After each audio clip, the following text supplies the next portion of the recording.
Welcome to the International Mentoring Centre's webinar series. My name is Shane McKenna. It's a pleasure to welcome you to this session where we continue our mission to empower mentors and mentees worldwide by providing and fostering a community of learning, growth, and professional development.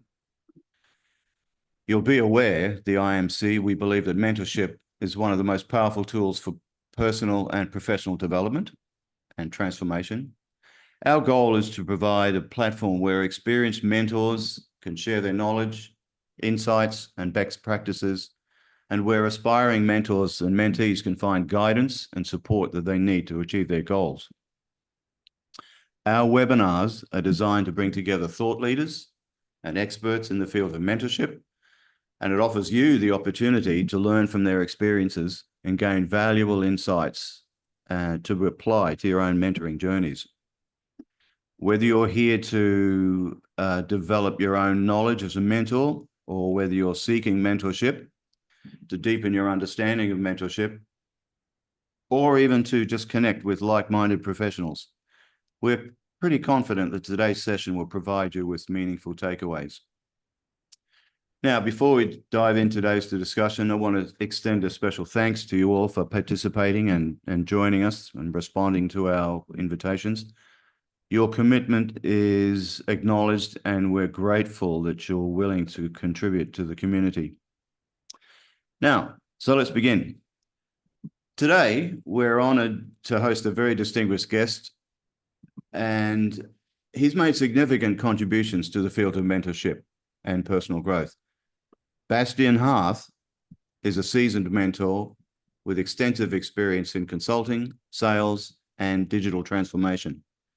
He has a passion for empowering others and has successfully guided numerous individuals through their career journeys, helping them to overcome challenges, realize their potential, and achieve their goals. Bastian's unique approach to mentorship is shaped by his diverse professional background and his commitment to continuous learning and development.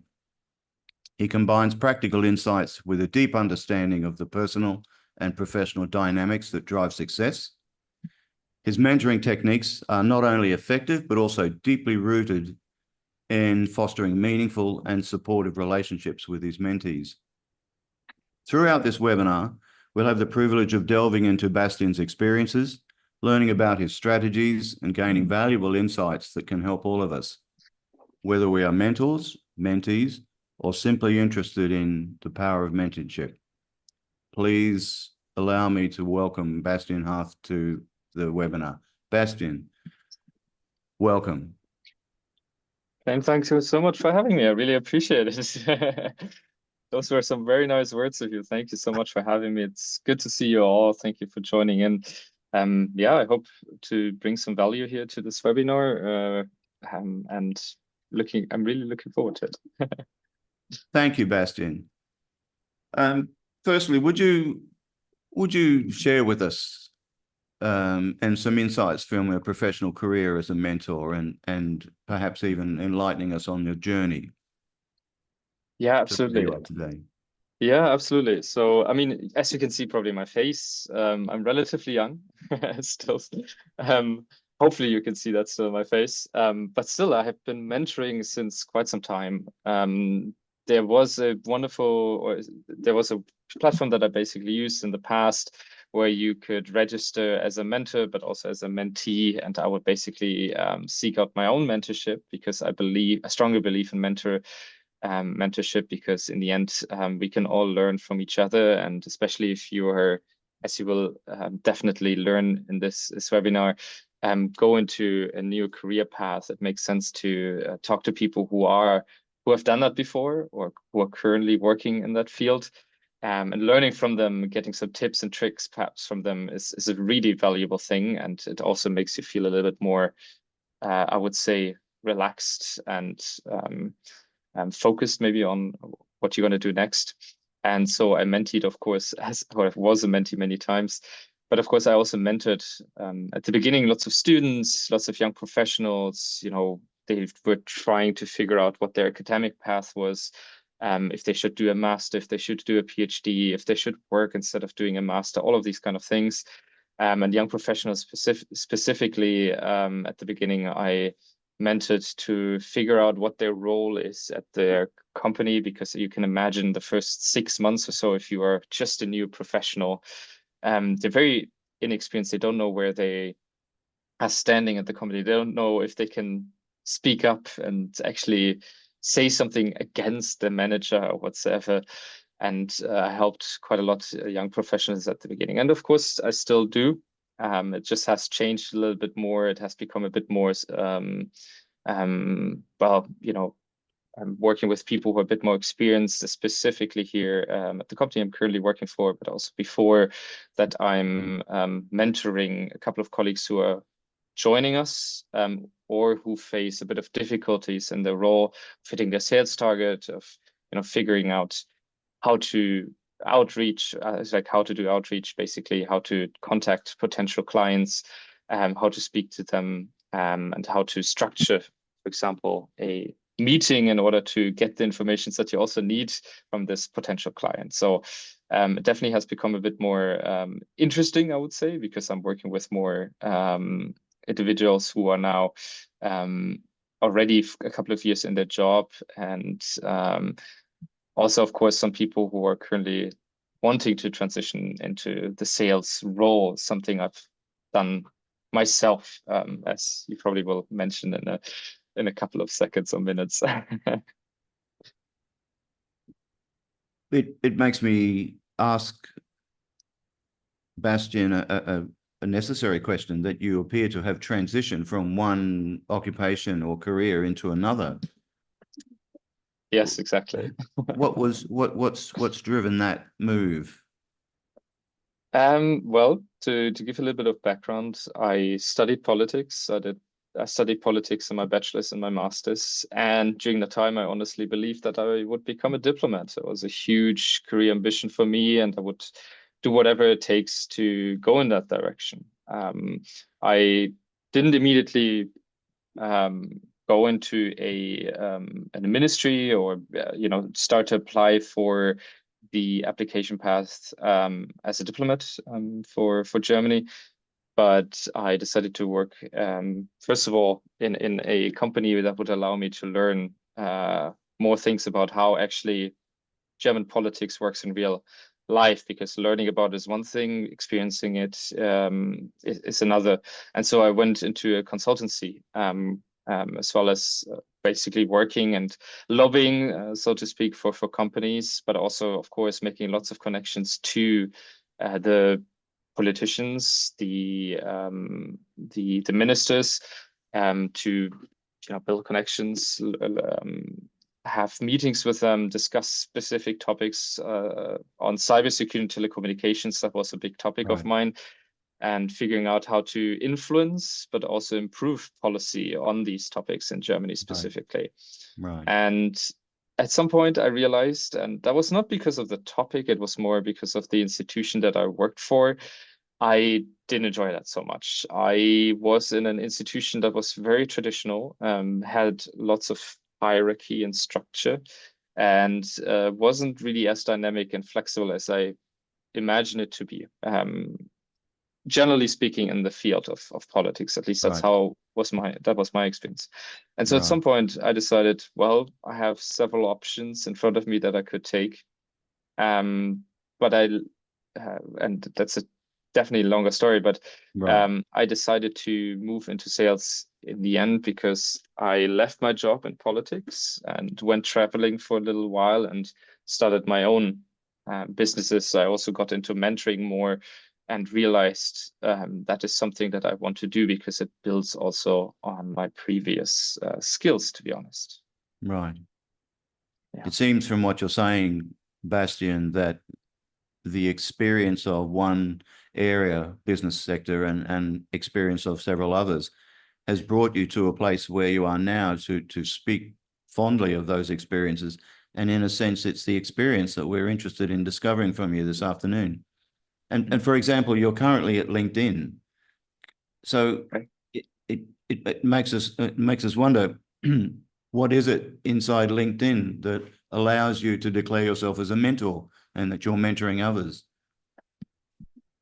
Yeah, well, there are several factors I think that allow me to be in the role that I'm currently in. Right. So, first of all, of course, I was fairly new to this company, and basically wasn't quite sure how the culture actually would be, right? Like lots of companies say that have a mentoring or coaching culture where everyone helps each other, where they're not competitive against each other, and then reality looks a little bit different. I think there's a interesting person on Instagram that makes a little bit of like jokes of the big consultancy firms a little bit, that they always say Right. these same things, but everyone knows kind of you slay for 80 hours a week or something, and then the culture looks a bit different.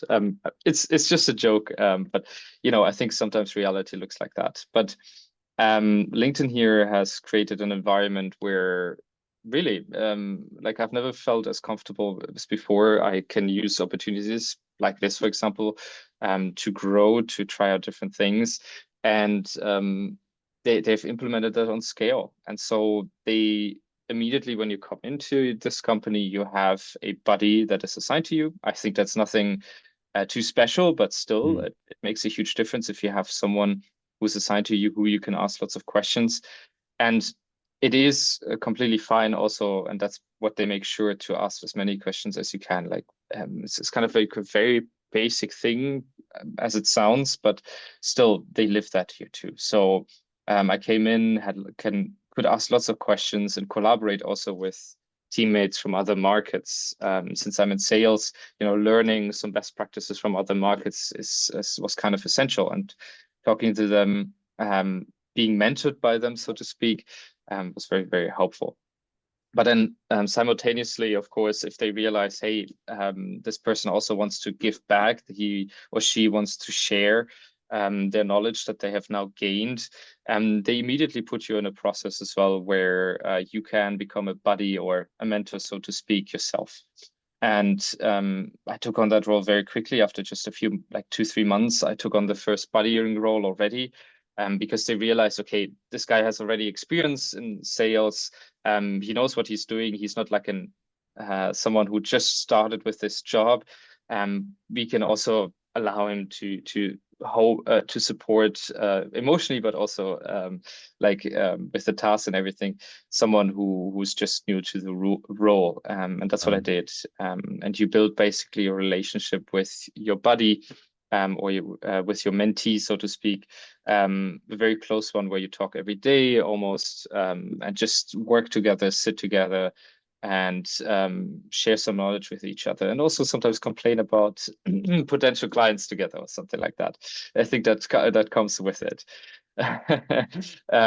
But then on and on it goes. I buddied now a couple of people in my role, still doing it right now, and there's always a wonderful environment where you can just share your knowledge. But of course, you need to be up for that yourself. Um, Outside of that, just to continue a little bit on that, LinkedIn is also such a huge company now that they offer I mean, they call it LinkedIn coaching, but it's actually more mentoring than coaching. That they eventually now coach refugees, coach people who are very new to the job market, um, coach people to basically how to search for a job, how to apply for a job, how to create a LinkedIn profile. And they do that physically, but also virtually. And they do lots of events at universities, schools, companies, etc. And Mm. you can get involved in these. You can join Mm. these coaches, as I did, and you can then basically meet many different people from around the world who are either in Dublin or somewhere in Germany, because I'm from the German market, and then have a conversation with them and help them out to set up their LinkedIn profile. Because for many people, it can be daunting, as we probably know maybe from our own parents. If they back then set up a new Instagram or Facebook profile, they have lots of questions or email. It's the same thing with LinkedIn, and LinkedIn can be quite daunting, especially because there's so many people on it now, and Right. you can compare yourself also, of course, with others of how they're doing it. You mentioned that LinkedIn mentored you, Bastian, in over the past 12 months. Can you describe what happened? What was the process? So the process is, of course, you have an onboarding, and in that onboarding, I mean, you have lots of material and online courses, etc., that you do. But you have someone on the side who basically, including my manager, of course, including my manager, who regularly check in with you, but also schedule sessions with you where you kind of talk through a real life situation. So Right. basically learning by doing, even though a mock call is always a little bit farther away from reality than an actual call. Right. Um, but that's something that they definitely enabled me to do and gave me as a kind of well, not as a welcome, but I think like having a structured onboarding where you learn everything by step can be already so much more helpful than having nothing at all and throwing you in. Right. Right. And that's what they provided me. Simultaneously, we have implemented now a new tool that basically allows you to record some calls if the client basically agrees with that. And Right. this tool is AI supported. And so basically, if you have these initial calls with the client, Mm. this tool teaches you how to set a bit more pause here and there. If you speak too fast, if you speak too much, if you should have asked more questions, all of that. And that's also kind of like a little tool that you could do by yourself, I would say. But Right. generally speaking, I think what LinkedIn provided me is just an environment where I can just easily go up to a person that I don't know and ask questions. And I Right. think implementing such a culture is very difficult, but they have kind of made it possible to bring these kind of people together because it's also part of the hiring process that coachability, as they call it, is something that they look for. And if they feel like, you're kind of set in your stone and you don't really, you think you know everything, Right. mm, they probably won't hire you. I Right. would say so. That's what they're looking for also. So as you changed career from sales directly into LinkedIn, what were some of the challenges that you faced during that career transition? Yeah, so I think the challenges were specifically before I transitioned from politics to sales. Okay. Um, Initially, when I decided to leave my job in the political field, I had multiple options. I had the option of continuing in that field, just in a different company, because I specifically didn't like where I was working anymore. I liked my colleagues, but didn't like anymore what I was doing, as well as the structure there, because the structure was just top down. Um, Even if you would agree on something, you would always just follow what the leadership would tell you, and the leadership was Mm. very Mm. backwards, I would say. And so I could change jobs, so change companies. That was one option. I could continue, go back into studying. I was considering that as doing a PhD or applying for a diplomatic role. But Yes. since I was kind of already in this position where I didn't enjoy where I was working for the past 3 years or 4 years that I did, um, I decided to basically do something else and travel again. Well, I did my bachelor's in Japan. I did my master's in the UK, so it was also very international. And being back in Germany, I mean, don't get me wrong, I do enjoy it there. It's a wonderful country, but I can always return. And so since there was a personal reason for why I was in Germany for sure, but I wanted to go abroad again. I wanted to go outside of Germany again. And so I took the option of, since I also had some savings, to travel again and see, at this time travel. Before that, I didn't really travel. I mean, I studied and lived there. But this time I decided to travel and go outside of the field and follow my passion. So I Mm. transitioned from a political field into specialty coffee field. I worked on a coffee farm for roughly a year or so, and basically got into a completely different field after that again because I was passionate about it. I wanted to learn more about coffee. I wanted to see a coffee plant in reality, like in real, because I haven't seen something like that before. And during that time that I had lots of time on my hand, um, and I had the chance to um, work on the coffee farm, but also do my training for the PCC, the professional certified coach. I basically finished that program, tried to gain some experience as a coach, and now I'm basically also an associate certified coach for now by the International Coach Federation. I basically finished that training, but I also started a couple of side hustles, like my coaching business, like something with coffee, where I try Right. to sell some coffee in the United States with a friend of mine. And all of that basically made me realize that, okay, I can talk to people. I know how to coach. I know how to mentor, I guess, to some extent, and I'm still learning. But I don't know anything about sales and marketing. I didn't know anything about it. I felt uncomfortable with it because, you know, the initial thought that you have of sales is that just trying to sell something. And yeah, that's true. Of course, you're trying to sell something, but in the end, I realized that in reality, most of the or much of what sales is today is value selling. And it sounds a bit cliche, but this is the approach. At least that's what I'm trying to do: is understand the challenges of a customer, and basically then offering a solution with the products that we have here at LinkedIn, Right. or so the company I was at before. Right. And so since I realized at that time, hey, I don't have any experience in sales, marketing, I don't know what I'm doing. I'm just going with the flow, but I wasn't really successful. I decided during that time, hey, I'm going to go into a sales role, and I'm going to apply for a company or work for a company that I believe in, at least I enjoy right now. And LinkedIn was one of these companies. Right. And so I applied, got the job, and then transitioned into sales. So just to kind of sum up that story, because that basically brings me to the challenges that you asked for. You feel, as in many jobs, probably at first like an imposter. Um,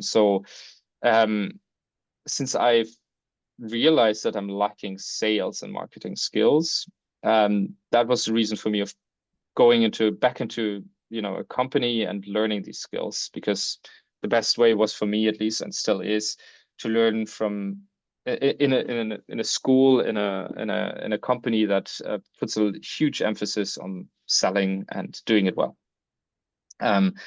But I was very nervous at the beginning, so I think the first challenge was really my mindset. I Mm. didn't know what I was going to do exactly. I had an idea of what I was going to do, but still, in the end, your mind will basically give you lots of fear, like saying, "Hey, are you sure you want to do this?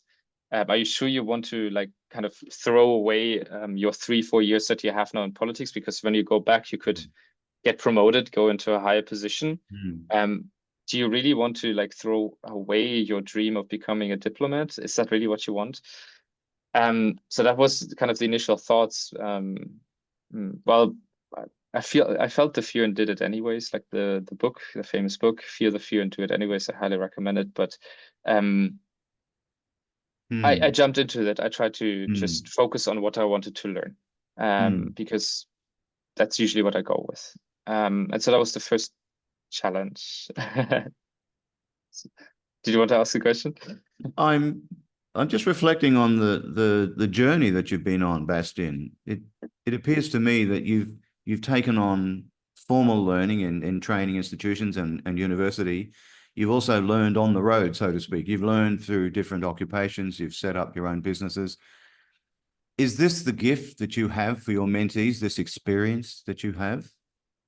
Oof. I don't know if I would call it a gift, but I would hope so. I mean, I definitely get a couple of requests when it comes to coaching and mentoring as well, that you know, they say, "Hey, I could see that you started your own business in the Mm. past. You Mm. know, I find it admirable that you decided to, you know, completely leave your job, sell your things, and move to Central America to work on a coffee farm, Yeah, and then come back and work in Dublin, right, in sales." So yeah, they find that like I do get these comments. But in the end, what I focus on is basically just, hey, can I really help this person? And right. because there the coaching training course kind of kicks in. It needs to work both ways, right? So Right, sometimes you have characters that don't fit you personally. You feel like right, maybe we don't get along, and yes, you can help. I'm happy to help. But right. then if it comes to like building a relationship, like a mentor-mentee relationship over a long period of Mm. time, you need to get along. You need to um I think personally click on some levels. And so that was Yes. very, that's very important, Right. I would say. Um, yeah. And so definitely, I do get requests through that, but also now, since I'm currently trying to, going more into personal branding as well, I'm trying to rebrand myself a little, going from uh, young professional academic coaching, which I still do, into now sales coaching a little bit more because I Okay. have gained the experience, I've gained the results, or the Right. achievements that are important on paper in sales. Now I kind of want to go into that direction because I feel like here I'm very comfortable. I can help Right. people if they want to transition careers. I know exactly how it is, especially into the Right. sales career. And I know how to do if you are an incoming salesperson, a representative, and you basically at the very beginning, I know exactly what you're going to do. I know exactly how I can potentially help you to achieve Okay. your targets and Right. what to look at it. And that's something I'm trying to, build up right now Mm. as a brand. Mm. And then hopefully as well, starting October, Mm. I will get my next promotion here at LinkedIn. I'm going to enter a higher role again, even play it a little bit more this card, Right. and finding a couple of more sales coaching clients as well, which has been great. When you mentioned the word brand, it occurred to me to ask, can you explain how mentors can use LinkedIn to build a personal brand that Sure. reflects both, in your case, expertise, but also their values? Yeah, absolutely, absolutely. I'm not representing LinkedIn here, and it's definitely just my opinion. So Right. Right. that's something to keep in mind, because there's so many content creators on LinkedIn, as well as LinkedIn top voices, basically people like influencers, you could call them, that we choose as LinkedIn. Um, to basically talk about these things. But from my point of view, of course, the first and the most important thing is the most basic thing is to keep your profile updated, right? Like with the proper picture, with the proper banner and everything, and have all your experiences in there with a bit of job description. I think that's kind of the basic most people have here in this webinar already. But that's definitely essential to have. Then the next step I would say is definitely refining what you're writing in your job descriptions, in your about section, but also in your headline. Thinking basically about who you want to reach and how you want to reach them. What kind of keywords you're using, how they can find you on LinkedIn, but also maybe outside of LinkedIn if you want to have them find you via Google, for example. I think these are two like more basic things, but very essential to build that foundation to have the right Mm. keywords and everything.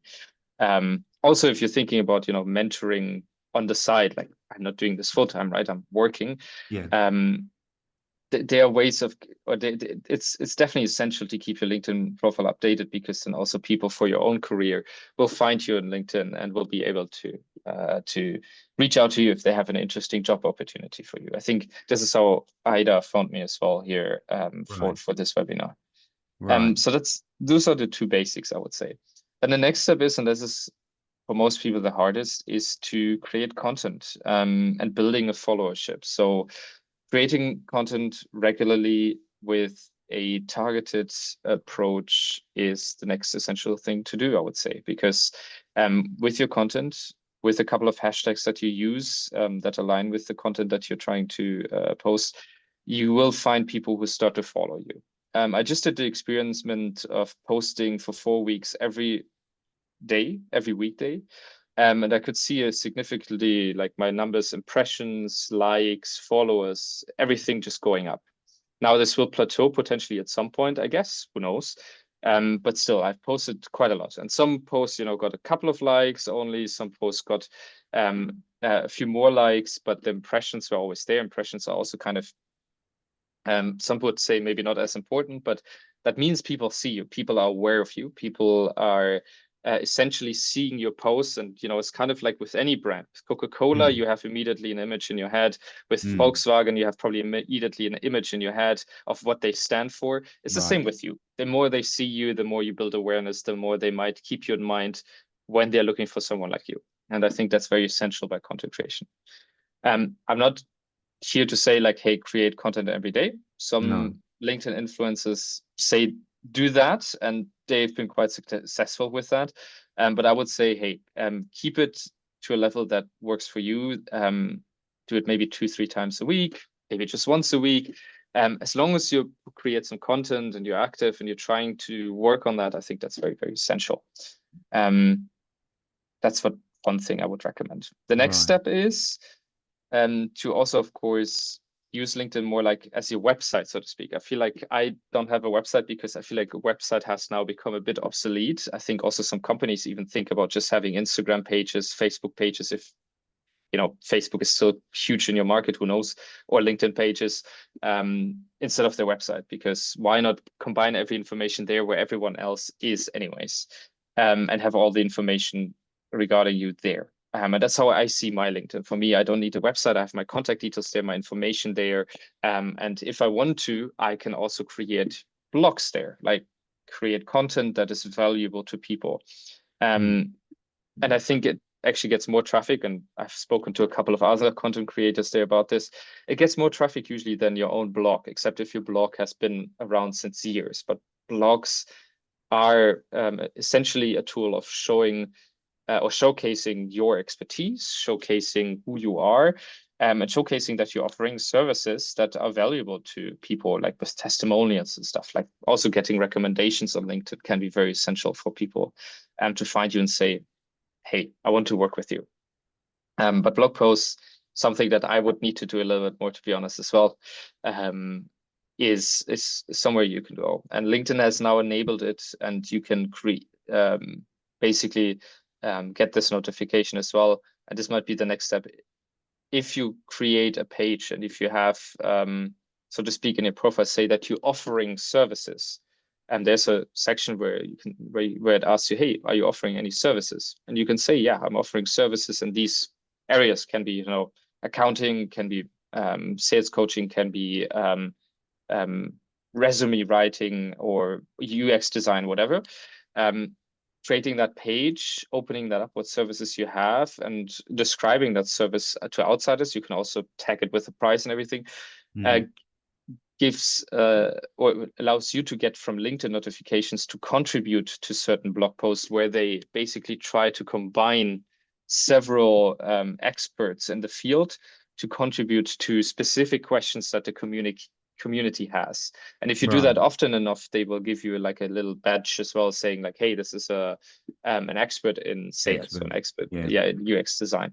It's I think a very huge and helpful tool now that is relatively new from my point of view, at least. I haven't seen it around for such a long time, but it makes this whole transition into creating content over time, and writing also blog posts or whatsoever, a little bit easier, because someone gives you a question, and if you have the answer to it, you can just write a little comment to it, and then you're done. And you do that multiple times, and maybe through that you find some content that you can create, or you can put this content together and share your own post in there. And well, from my point of view, that's a kind of like a little helper, so to speak, to also maybe connect with other like-minded people like you.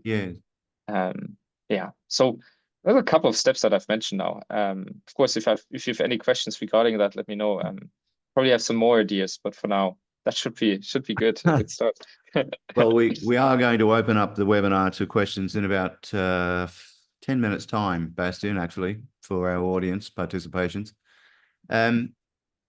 But it occurred to me to ask you, as you place yourself as a mentor, and you declare that you are mentoring in areas, for example, of sales, and as you've just explained very clearly for us, some LinkedIn architecture and processes.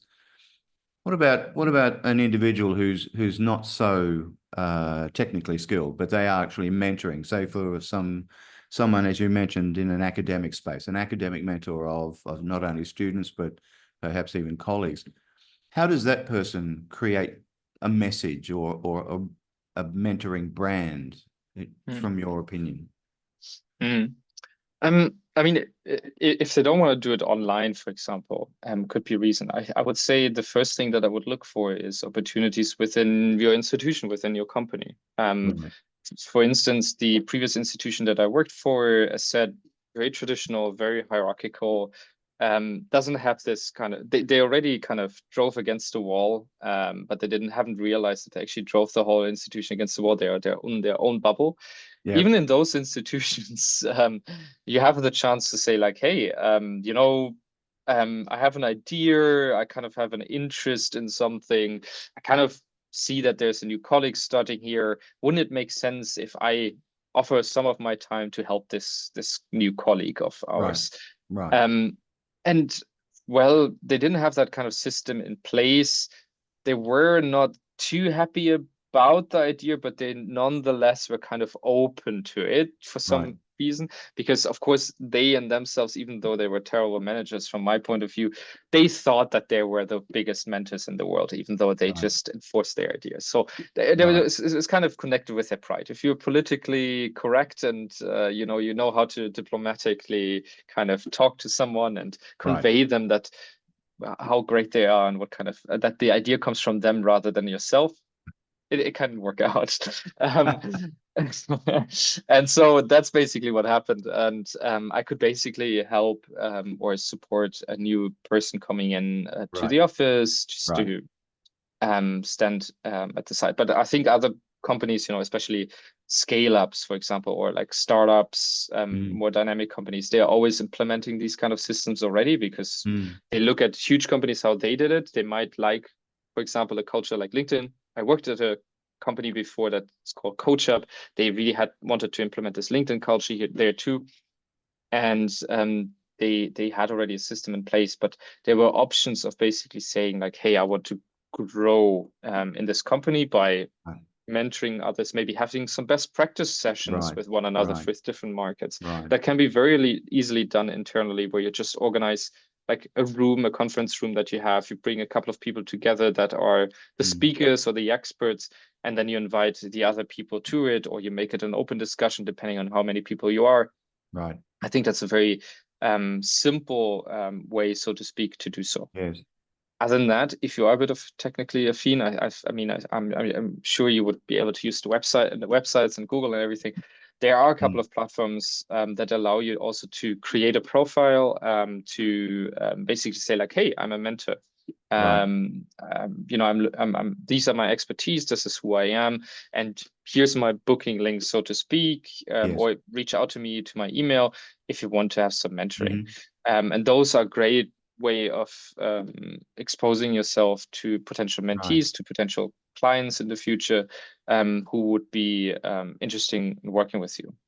I assume IMC also, like, I mean, you're working with businesses, right? Yes. There are other institutions as well that who basically work directly with companies of saying like, hey,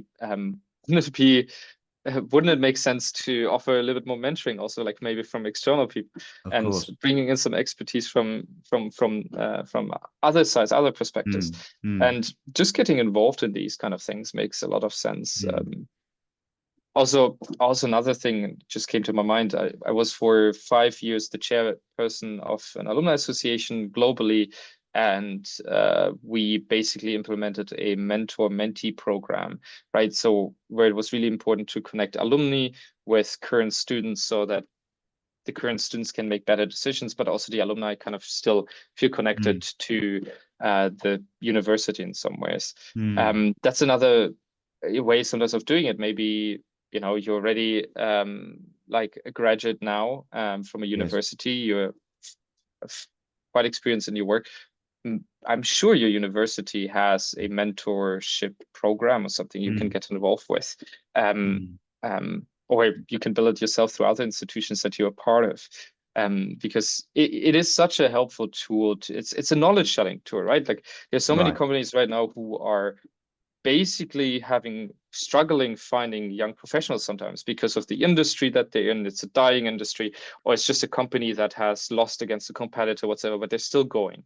And they want to, in some way or another, share knowledge. Like otherwise, knowledge is lost. And how to do that? The best way is by mentoring or sharing that knowledge with other colleagues or people potentially who come in new, or with external people who you find through these options that I've just mentioned before. And I think that's Mm, the beauty of mentoring. mm, It's just a knowledge sharing kind of platform, but in person, and you connect with people. I personally also have had many mentors in my life.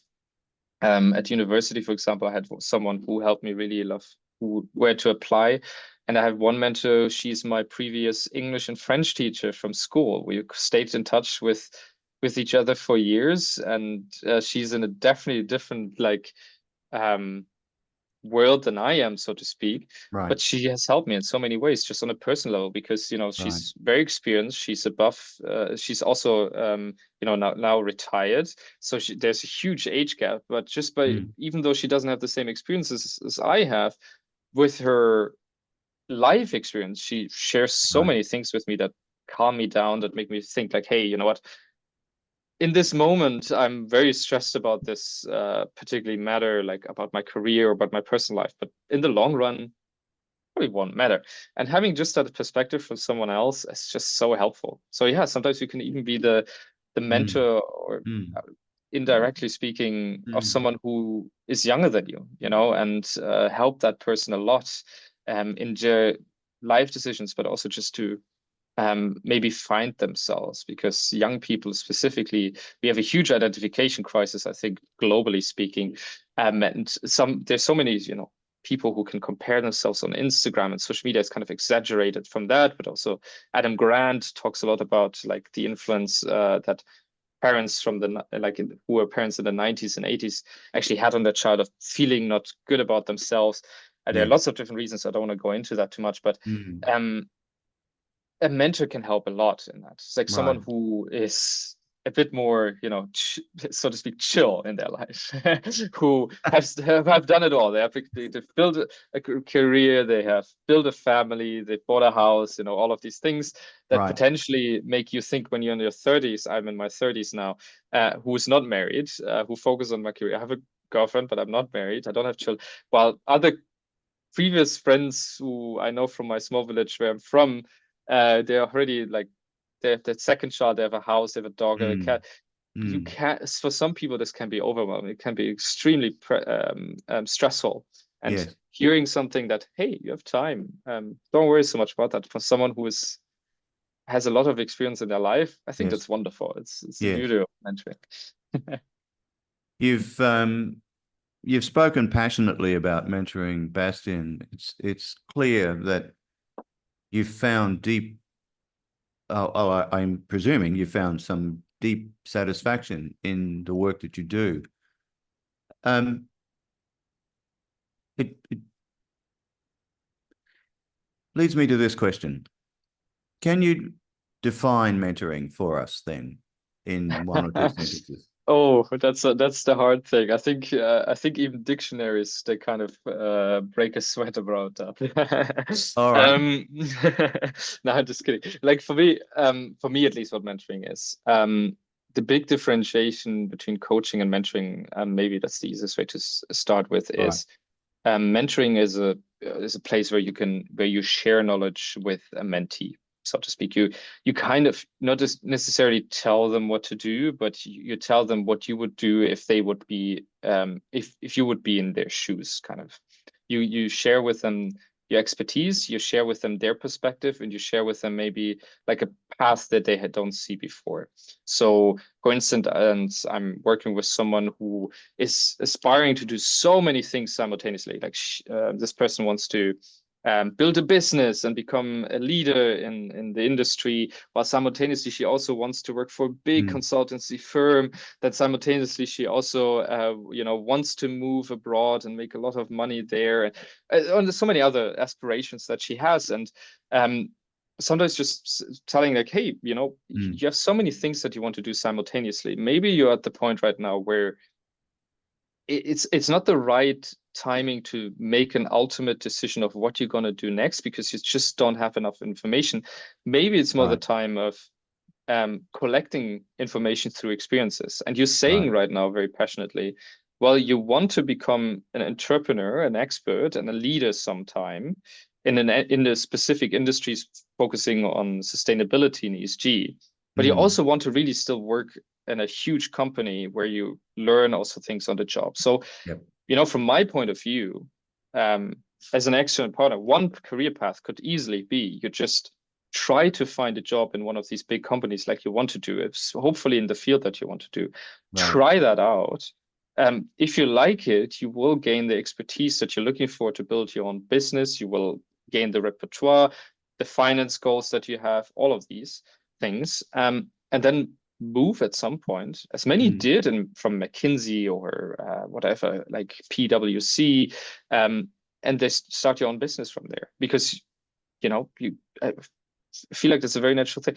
I wouldn't be able to say that from my personal side, right? Like I'm also just 30 years old. I don't have so much life experience, so maybe things will work out very differently.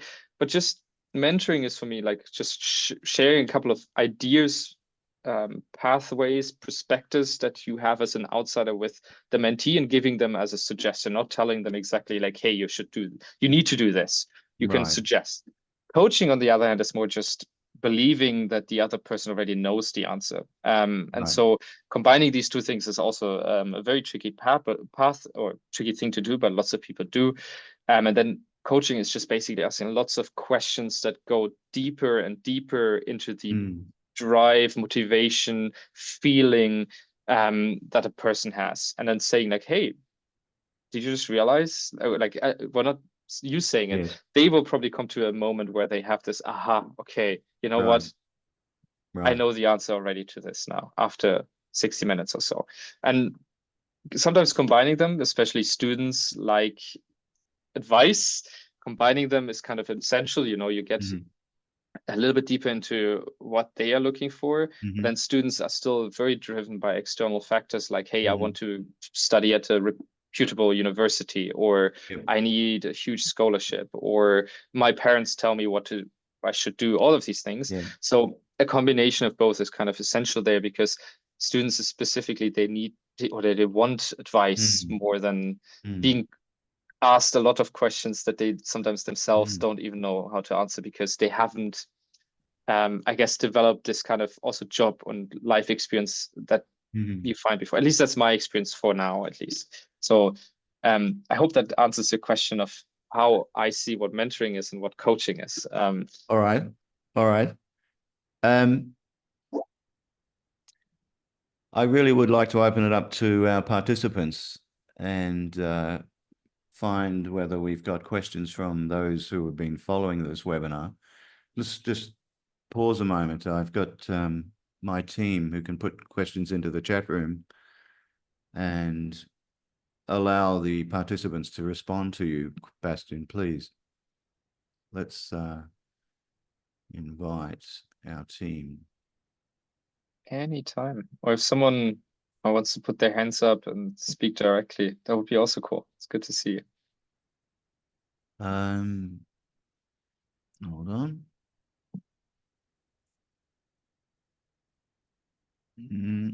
I'm looking only at this view. Hold on, let me just get that right.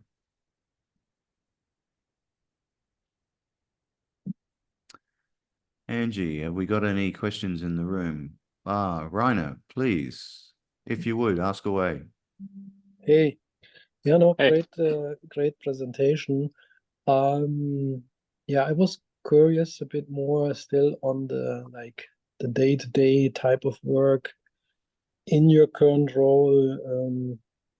Is helping people to get better in different aspects of LinkedIn, right? And I think are there then does LinkedIn then offer programs that you connect these people to, or it looks like you were also doing things prior to that or even now? So I'm curious about how people can take advantage of some of these offers in a structured way. I think that's my question. Thank you, Rainer. Is that more for like people who outside of LinkedIn or inside of LinkedIn? Outside, Outside of basically. LinkedIn. Yeah. Okay, nice. Yeah, there are a couple of things that even I sometimes I'm not aware of because there's so many opportunities that sometimes they offer. But you know, there is a program, for example, where we focus specifically on people who are refugees, who are, maybe living in a developing kind of area, and we support them directly through building schools, of course, offering them sessions on how to use LinkedIn, creating a profile, particularly, for example, to Ukraine refugees, for example, who just came here and now trying to find a job. And then we offer them in-person or virtual sessions where we coach them or mentor them on how to use LinkedIn, how to set up an account, how to write in the about section, those kind of things. Very generally speaking, there's a ongoing webinar series by us, which is more for someone who's also very new to LinkedIn, called Rock Your Profile. I'm happy to share the link later on, which is a virtual webinar where everyone can join, and basically LinkedIn, a few people there talk about, okay, what can you actually do in order to improve your profile on LinkedIn? What is important, essential for being able to be, or using it to find jobs, or being found by potential recruiters, all of these things, or basically also just improving your personal brand. That's definitely two things that we do. We talk to companies, of course, all the time. So have best practice sessions at career conventions, sometimes at universities, sometimes at other institutions that invite us or that we're working with directly. And then we do that in person. Beyond that, there are some programs that are more internal, but that focus on the external factors. That basically there's an emerging emerge in, I think it's called, we use all of our programs are usually with the in of the LinkedIn, so it's called emerge in, where specific people who are identified here in a company are kind of leaders or thought leaders, ambassadors from LinkedIn, that are getting a program internally to learn how to teach LinkedIn, but also how to represent the company on potential like events, etc.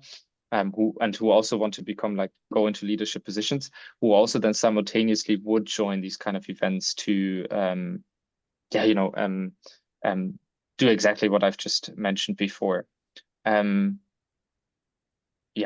That's kind of the I would say the gist of it that we're doing right now. And sometimes, of course, we invite people to the offices. Sometimes there are open days for the ones who are close to an office. They can always visit, and that's what we definitely offer.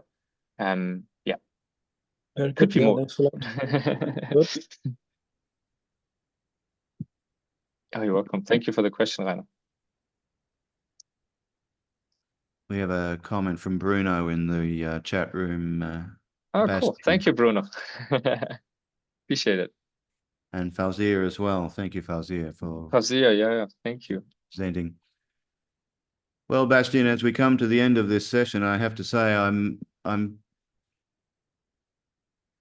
really appreciate how deep you spoke of your own experiences, the personal experiences, and how you articulated your journey over the last 15, 20 years. It appears to me that your passion is on your sleeve. You're wearing it on your sleeve.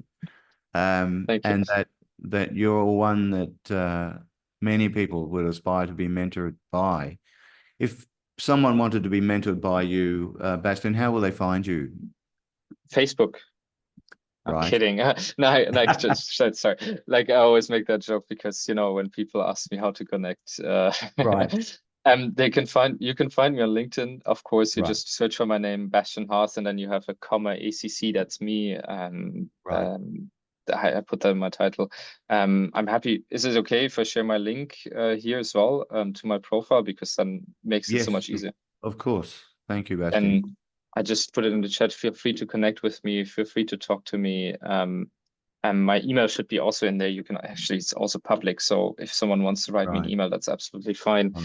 I'm always happy to connect to provide some more information of how to potentially, build your brand as a mentor, what options you have, because there probably will be a couple of thoughts after this webinar where I think, I should have mentioned that as well. It's always like that, isn't it? So always happy to connect. And thank you so much for having me. I really appreciate it. To offer, like, it's wonderful to have an organization actually giving this platform to mentors who, you know, to share their expertise, but also to kind of have, what is this? Like, it's kind of like group mentoring session, isn't it? To some extent. So that's wonderful. Right. Alex, I will check that out and I will definitely connect with you. Yeah, so thank you for that and having me and being able to share my expertise. Also, the little that I have, I always feel is wonderful. On behalf of the IMC and all of our participating viewers today, thank you very much for taking the time to be with us, and we really appreciate and learned a lot from you. Thank you, and we wish you well. Thank you. No, thank you so much. I really appreciate it. Welcome. It was wonderful. Okay.